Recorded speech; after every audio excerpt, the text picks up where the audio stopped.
Ask Mike, brought to you by the Stadium Shop on Razorback in Fayetteville.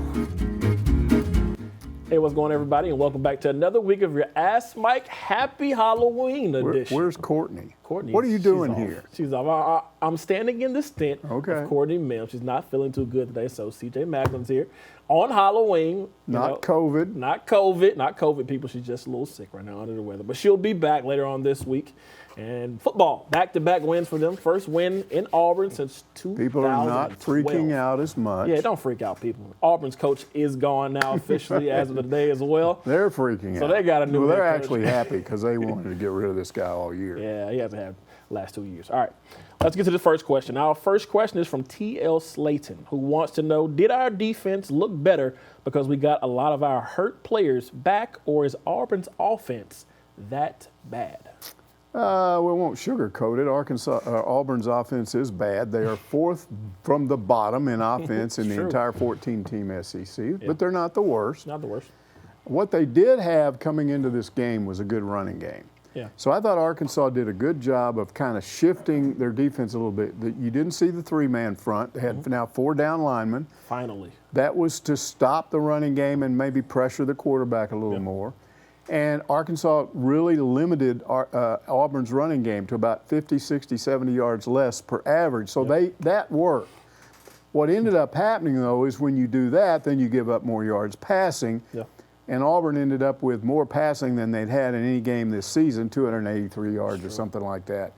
But the good news on that was they only threw 1 touchdown pass. So they threw for more, but Arkansas didn't get burned. Now, here's the bottom line. Legitimately, Auburn scored 2 touchdowns and 2 field goals. Yeah, they got 3 touchdowns, but the last one, and you know because we were watching it, because it was a gimme because we have this thing, where we predict on our game day show the score, and I'm like 0 for 7. I'm 0 for 2.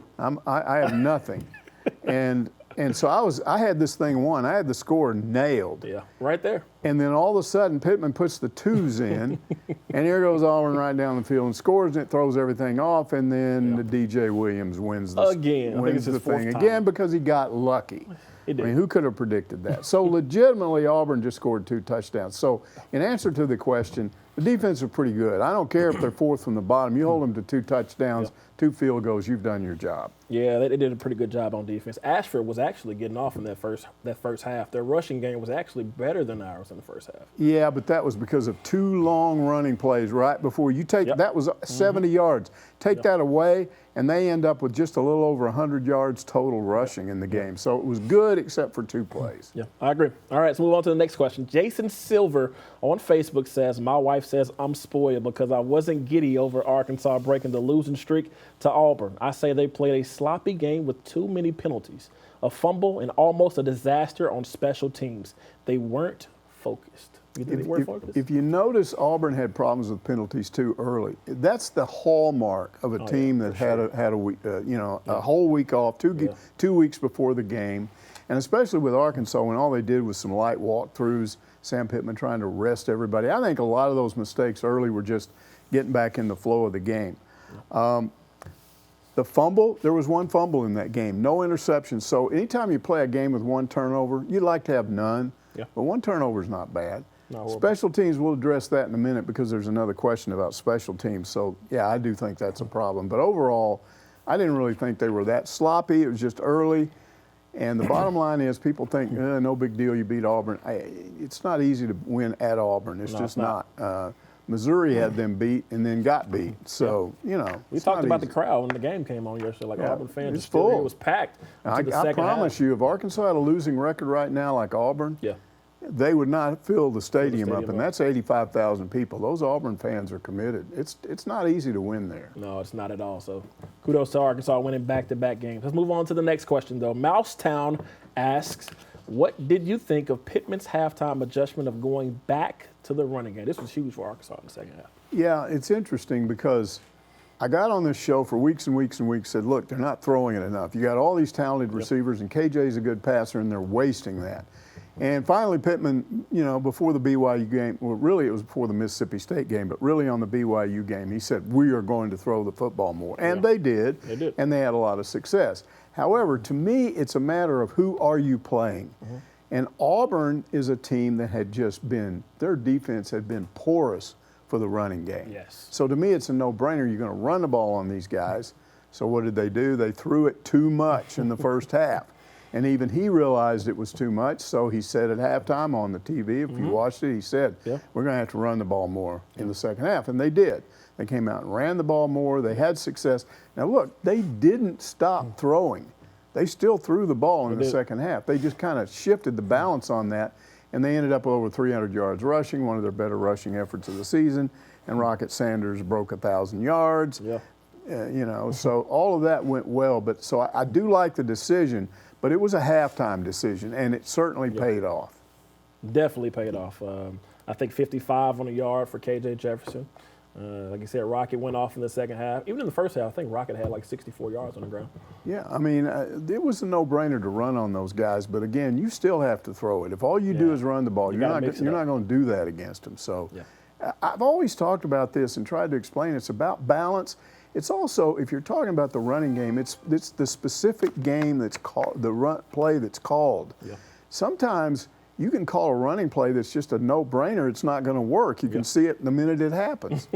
And other times you can say, wow, that was a good running play. That worked. And so, and then here's the other thing I would tell you, because we always talk about running backs like they're the only ones that control what they do. Like somehow Rocket went to the locker room at halftime and sat there and went, okay, I'm not going to let Tank Bigsby outrun me. I'm going to do this. Turn it on. You know what happens at halftime in a game like that when you're not getting the ball on the ground the way you want, you're not producing enough on the ground, your offensive linemen get their butts chewed out by the offensive line coach.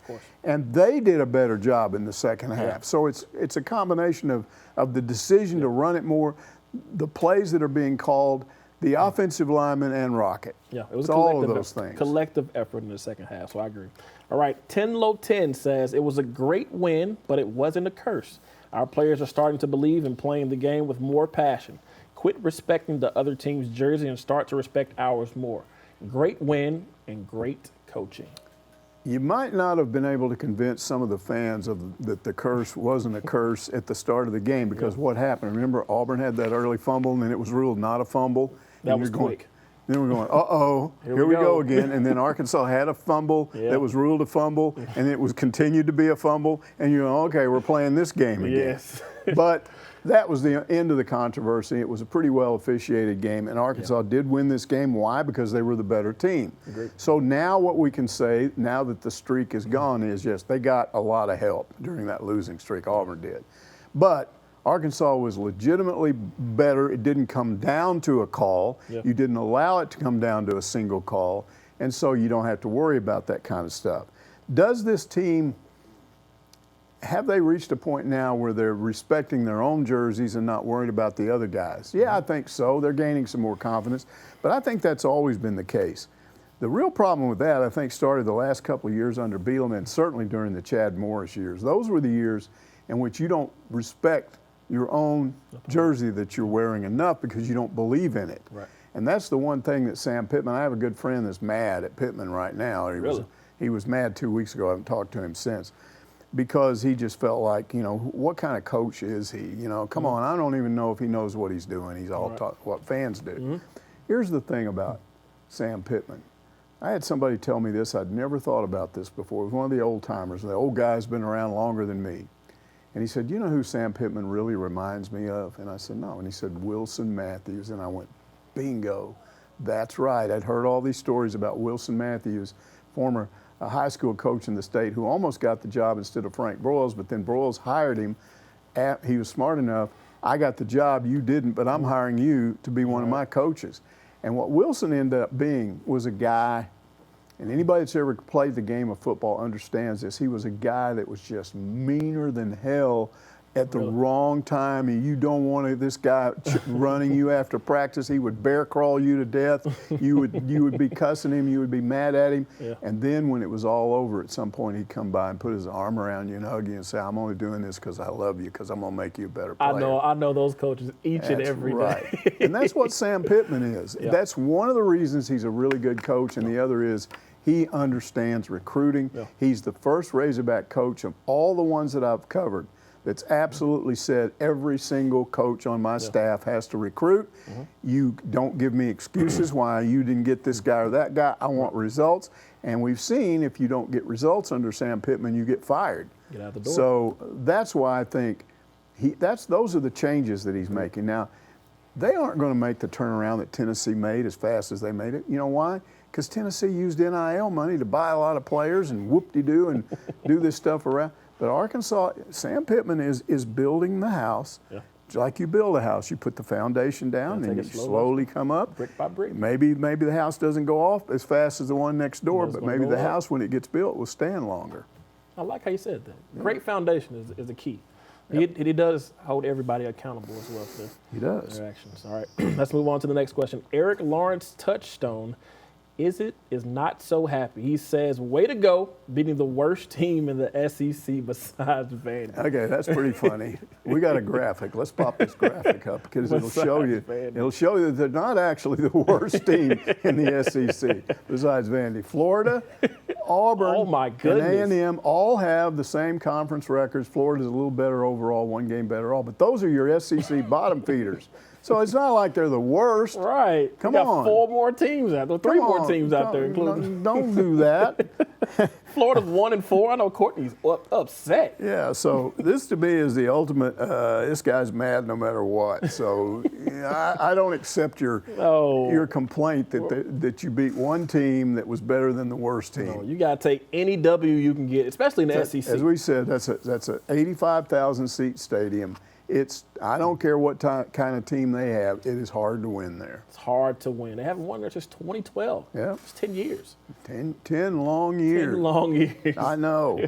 All right, let's move on to the next one. Slobber Slob says, "I want to whine about special teams again. Dude lined up 2 or 3 yards into neutral zone on the onside kick that Poole returned. It seems to me that just about every game there is snafu on special teams. What has to be done to fix this? Or maybe I'm just whining." Oh, no, you're not just whining. That's a legitimate question to ask. Now, I'm going to start off by defending Scott Fountain, the special teams coach, because I really believe that special teams coordinator is the most difficult job on the staff. Now, why do I say that? Because there are all kinds of weird components to special team.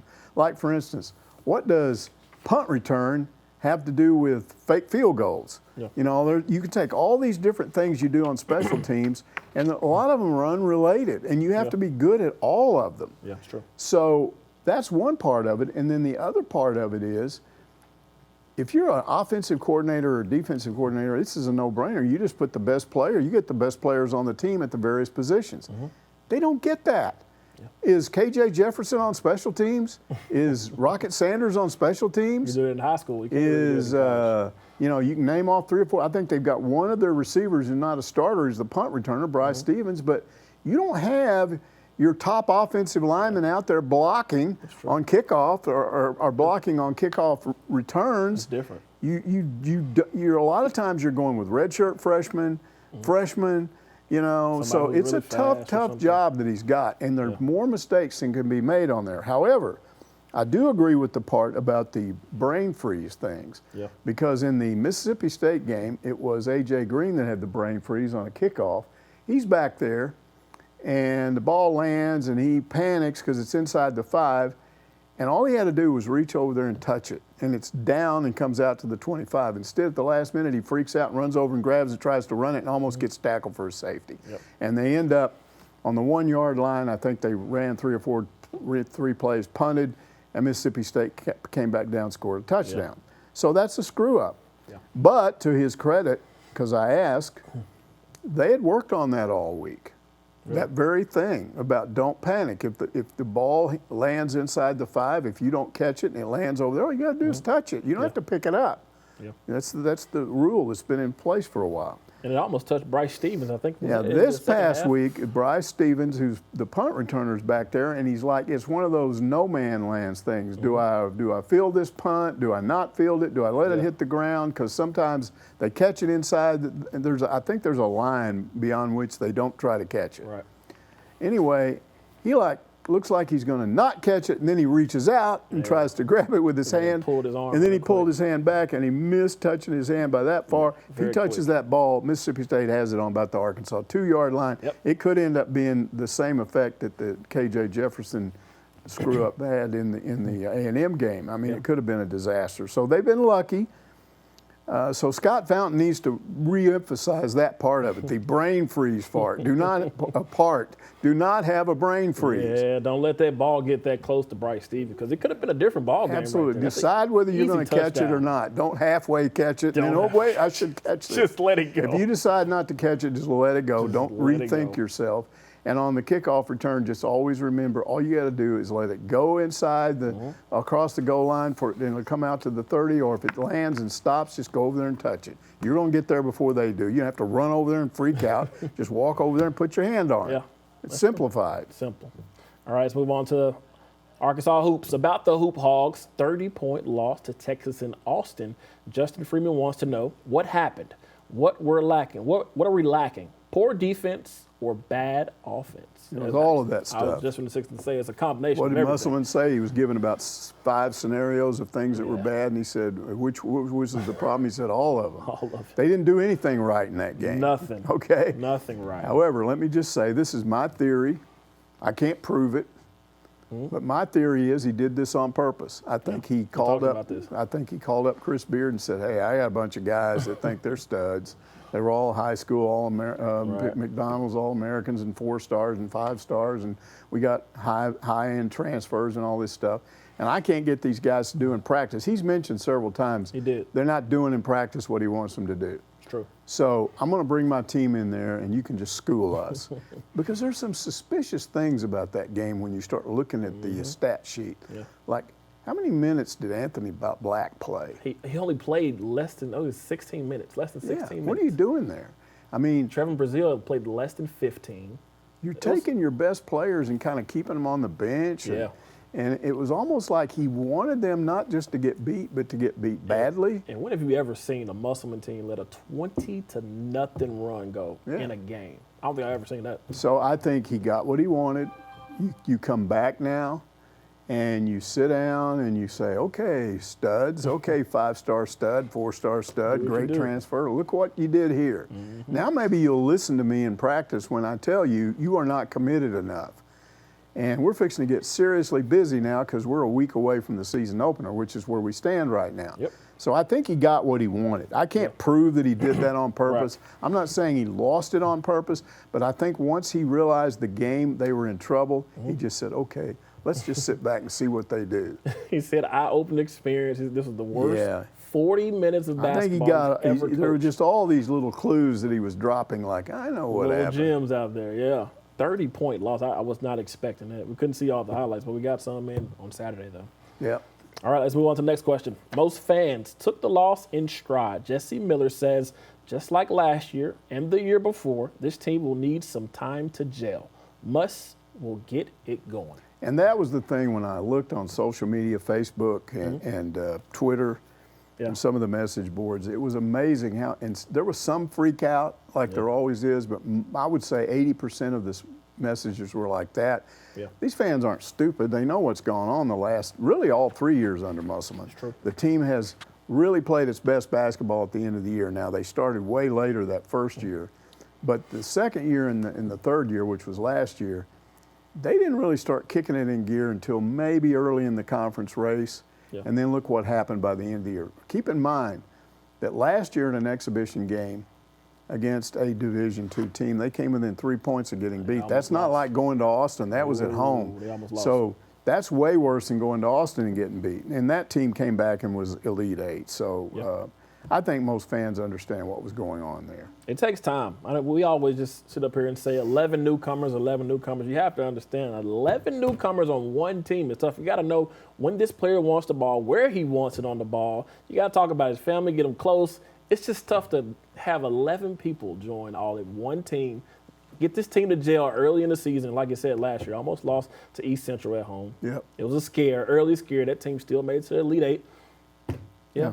And East Central ended up horrible with a losing record. So, you know. It takes time. Yep. It takes time. All right, let's move on to the next question. Mr. Jones, a customer at the stadium shop wants to know Hogs basketball record. Is it the Final Four or bust? I wrote it down here somewhere. I'm terrible at this kind of stuff. I think I ended up with like 29-6 or something. I tried to add up possibly. You don't know how many games they're actually going to play. That depends on how many games in the conference tournament, how many games, you know, how many in the NCAA, how far you go in the NCAA. I think I thought something like 29-6 or something like that. Now I'm not going to predict Final Four. Not bad at all. But is it Final Four or bust? That's the whole issue. Yeah. In other words, are there fans out there that in the end, if they don't reach, because every year it's been like try to progress a little more. Yeah. So here's what I would say about that. It depends on you as a fan. You can do whatever you want.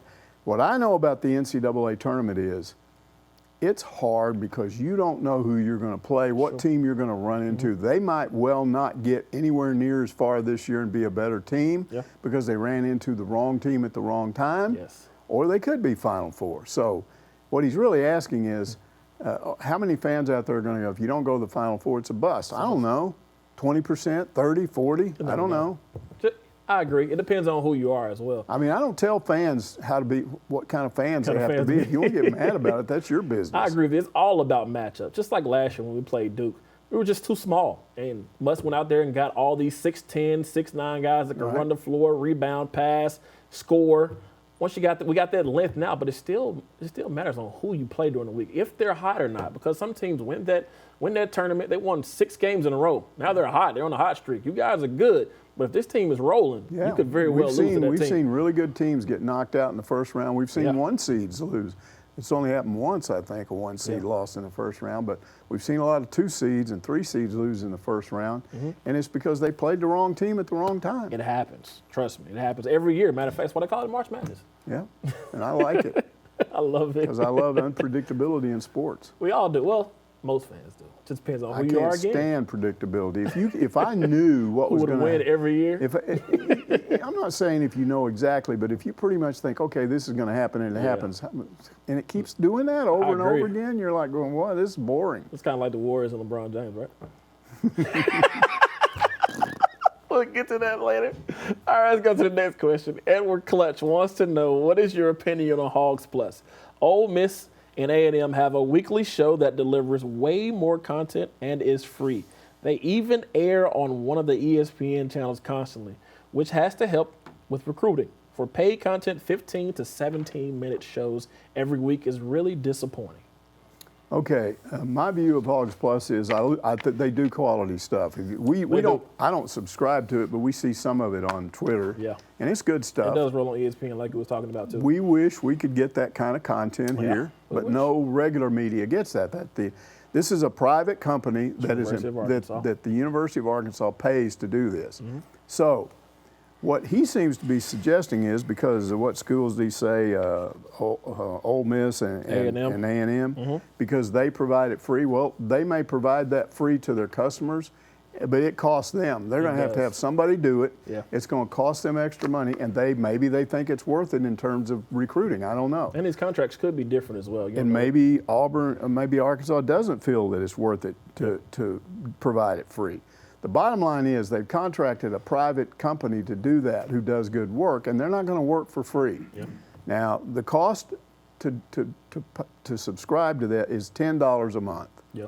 Okay, it's either worth it to you or it's not. $10 is not that much. You know, it's like, you pay $10 to go to a movie, right? Easy. Okay, so you're getting for an hour and a half, 2 hours. Yeah, so you're getting about that much content for a whole month for an extra stuff behind the scenes. And there are some fans that are willing to pay for that to get that behind-the-scenes look, and some that aren't. It's true. So to me, it's business. It's all about business. And if you as an individual customer look at that and say, well, I signed up for it and it's not what I want, then don't do it.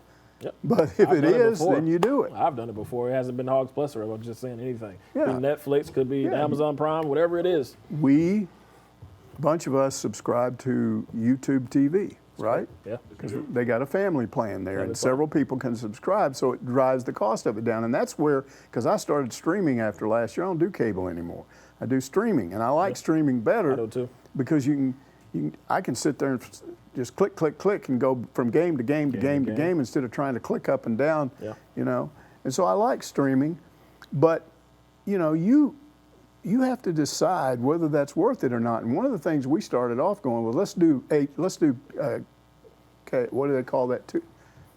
4K. Let's do 4K. Yeah, you love 4K. And we did 4K, and I looked at it a few times, and I thought, man, that's super. But there weren't enough 4K games. Everybody's not in 4K yet. To justify the extra cost, so we dropped it. Yeah. That's just business. That's what you do. When you think something's worth something, you keep it, and if you don't, you don't. You drop it. I agree, 100%. All right, this is from Marty Bird's Proxy. This is from one of my favorite shows, The Ozarks. Asks, what's up literally with football pants these days? Granted, the old knee pads did little to protect the knee. Maybe cushion when a player went to the ground knee first, but now pants have evolved to being completely above the knee. Just a trend? Do any rules govern this? Well, obviously it's not against the rules because people are doing it. I think there might have been a rule change a few years ago that allowed this. Here's what I think about it. I do think it's a trend, and I think it's stupid. I think coaches, the people that run the game that allow players to say, oh, that doesn't look cool, so let's don't do this anymore. Yeah.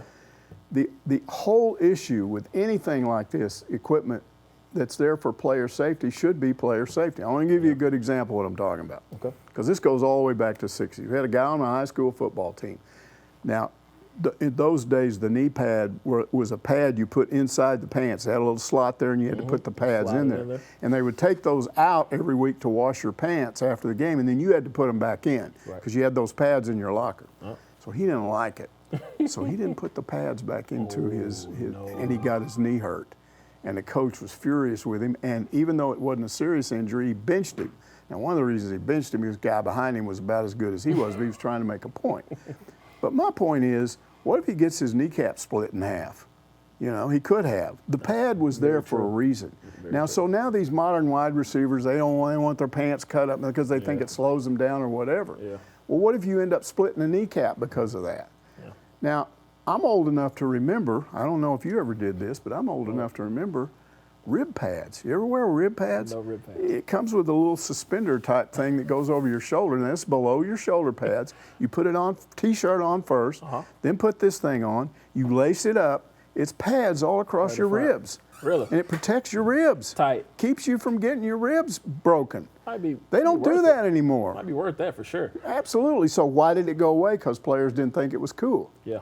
That's So true. here's what I'm saying. We had a discussion last week about helmets. Yeah. And I said, look, they need to get rid of these hard shell helmets and put the padding stuff on the outside. Why won't they? Because it looks stupid. So what are we saying here? We're willing to risk concussions to a player like KJ where what if they lost him for the year? That's huge. This whole season goes down the drain because of that injury, which could have been prevented if they're wearing those helmets that have those covers on, and it's a soft shell outside as well as inside. Yep. I'm saying this.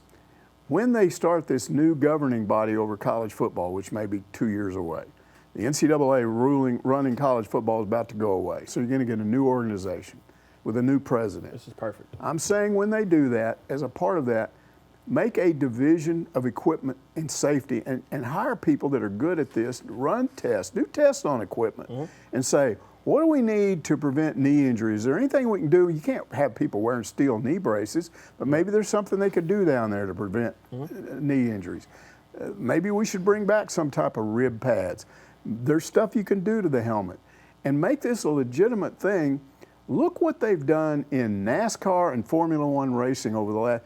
When I was a kid, Indy 500 people used to die in that race every other year, and everybody didn't think anything about it. They'd crash and blow up, and they had regular gas tanks in these things, and they'd have a crash, and there'd be a spark, and the gas tank would blow up, and the guy burns to death in the car. Somebody came along and went, hey, let's make a gas tank that's not made out of metal, so that it won't puncture like that and won't be a spark and cause an explosion. So you don't see people burning up anymore in auto crashes and races. Then when they had the big tragic thing in NASCAR because he's not wearing the Hans device. Now They have all these different things that restrain your helmet so you don't go and bash your head against the steering wheel if you hit the rail. They've got all these padded things around where if you swerve off the track and hit the edge of the grandstand, you don't just slam into something solid, it gives away.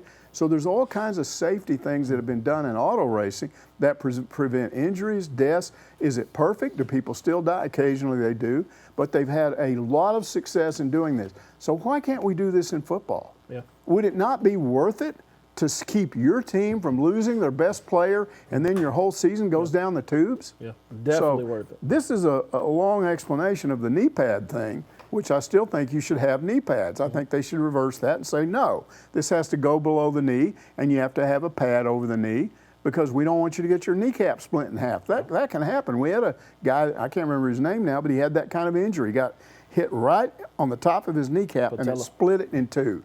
Patella?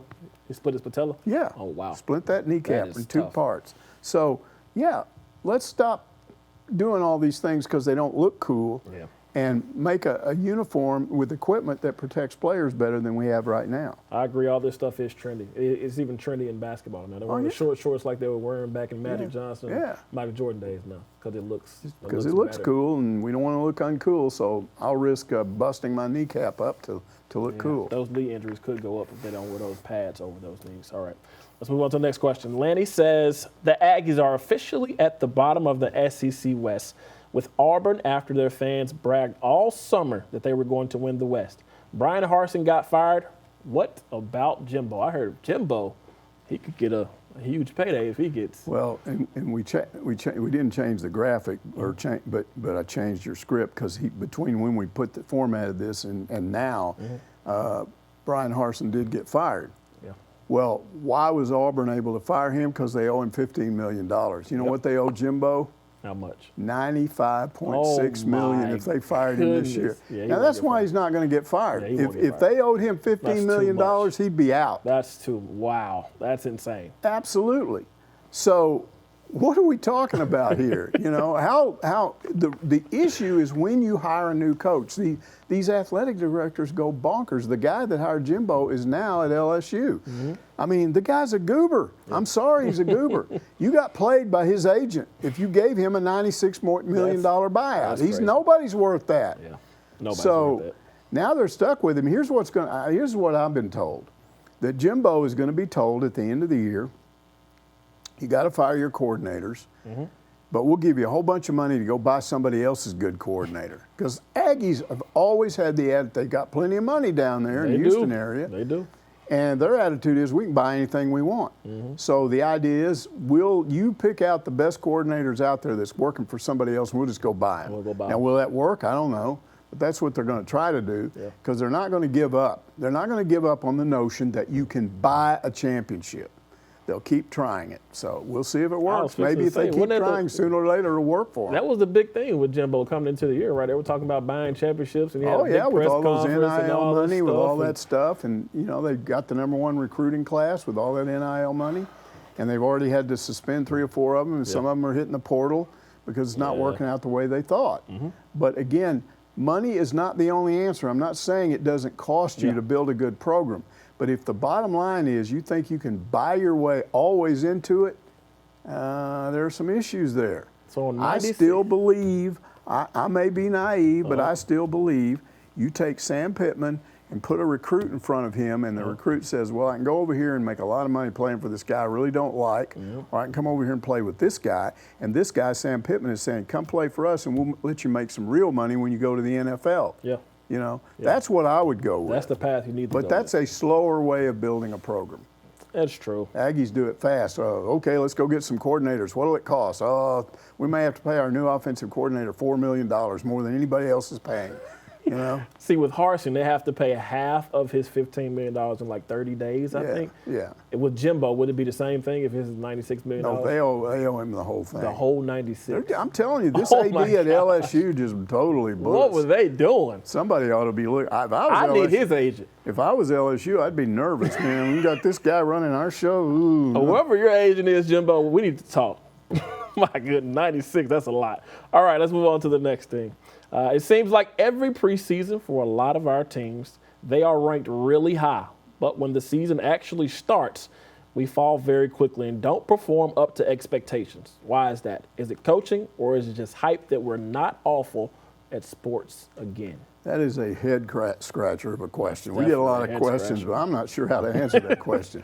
Wow. Come on. I mean, Arkansas is one of the best overall athletic departments in the country. They're winning in almost everything. So let's address football. All over the board. Last year, they started off ranked not real high. We shot up after winning a couple of games, including beating Texas, which was overrated. Went in and got beat by Georgia, started dropped back down. But what happened at the end of the year? They went back up. So this year they started off high. We're in the top 10 at one point.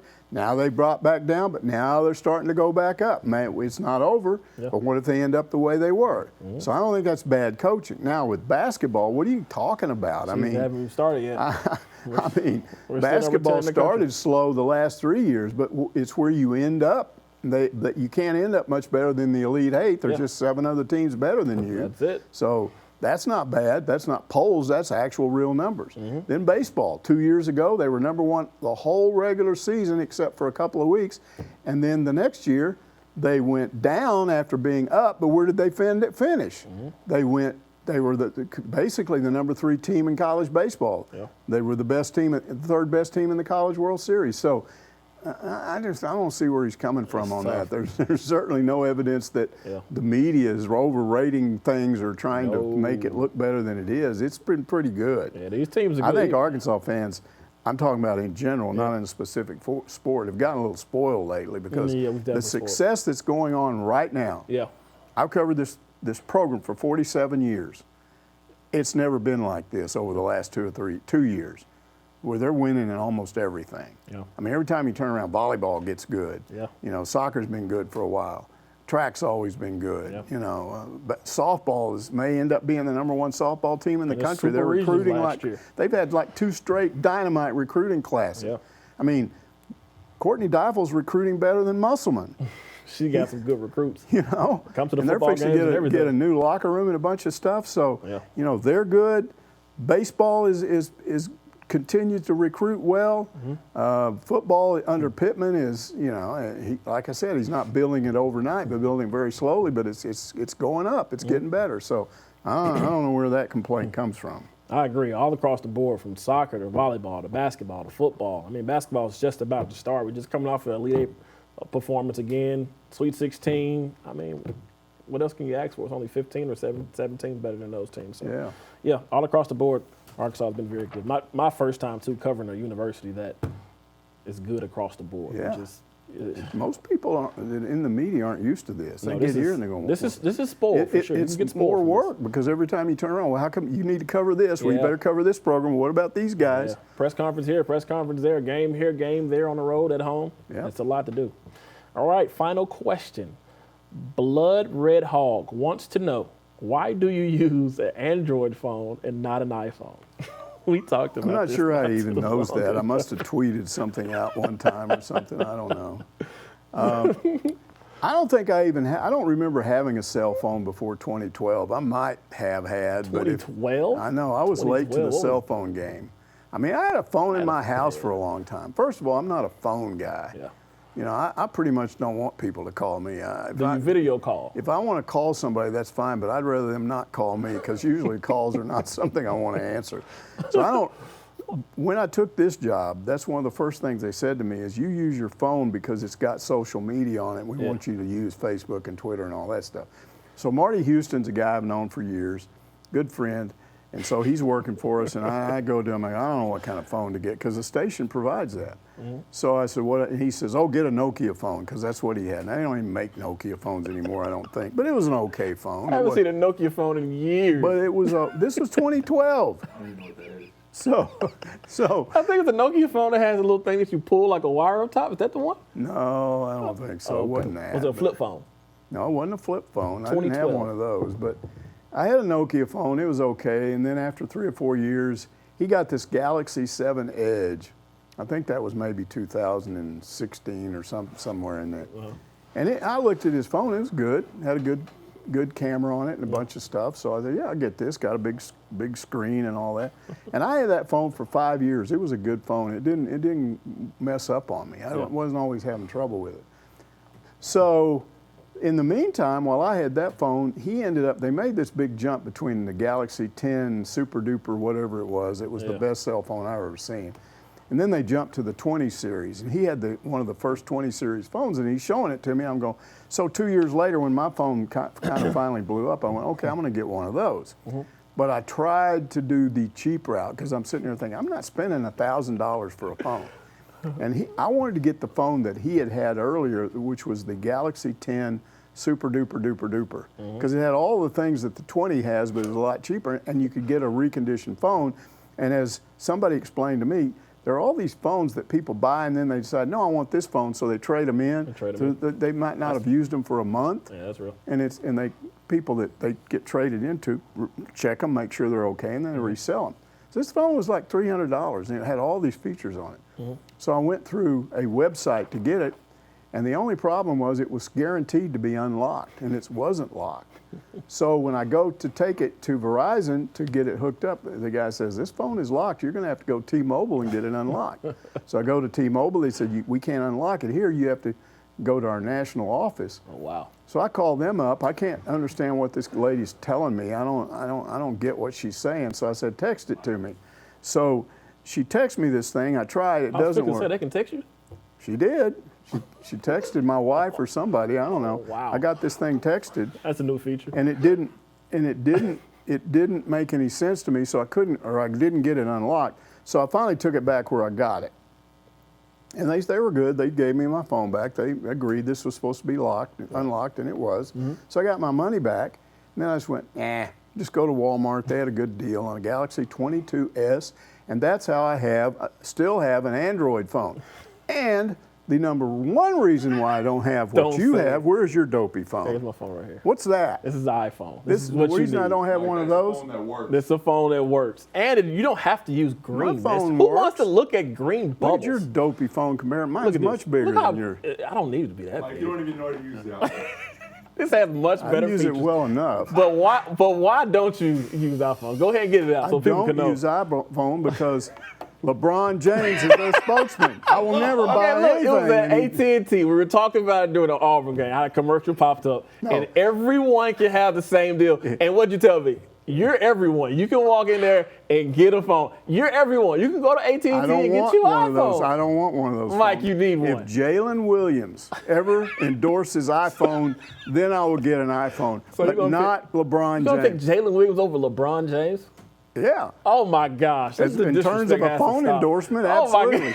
If Jalen Williams tells me, get one of these iPhones, I'll do it. I'm not going to get one because of LeBron James. I'll take some on Twitter. So I will take Marty Houston. I will take Marty Houston over LeBron James. We're going to text Jalen Williams so we can get you an iPhone. Because these green bubbles are just horrendous. Me and Will were talking about this in the group message. If one person has an Android, if there's 10 people in there, going to be a green bubble. Nobody wants to see green bubbles when you're texting. You see blue bubbles when you're texting. See, let me pop this up for you. Tell them the benefit of the blue bubble. You see this? This is me in a list.